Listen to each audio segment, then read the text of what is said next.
చూశావా కిరణ్, ఆ ఇంట్లో గాజు windows, false ceiling, luxury kitchen, మన ఫస్ట్ హోమ్ అలా ఉందని. అవును సంధ్య, రెంటు ఈఎంఐ కాస్త ఎక్కువైనా అంత లావిష్ హౌస్ అంటే అదృష్టం. ఏం తేల్చేశారు అంతా త్వరగా? ఓకే చేయబోతున్నాం. డైరెక్ట్ ఓనర్ అంటున్నారు. డీల్ బాగుంది. ఓనర్ అలా మాట చెప్పడమే సరిపోదు. ప్రాపర్టీ పైన వాలిడేషన్ చేశారా? లీగల్ డాక్యుమెంట్స్ చూసారా? ఏమి చూసామంటే ఇంకా లేదు, కానీ సైట్ విజిట్ లో బాగా ఇంప్రెస్ అయ్యాము. లాంటివి చాలానే ఉన్నాయి.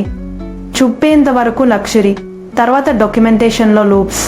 మీరు ఒకసారి డిమోరాతో చెక్ చేయండి. వాళ్ళు బ్రోకర్ లాంటి వాళ్ళే కదా? కాదు, డిజిటల్ వెరిఫికేషన్ చేసేవాళ్ళు. లీగల్ డాక్యుమెంట్స్, ఓనర్ ఐడెంటిటీ, వాస్తు, ఈ ఈఎంఐ ఎలిజిబిలిటీ అన్నీ ముందే చూపిస్తారు. మీకు క్లారిటీతో డిసిషన్ తీసుకోవచ్చు. ఫ్లాషీలు కన్నా సెక్యూర్ డీల్ ముఖ్యం. ఓసారి కనెక్ట్ అవ్వాలి.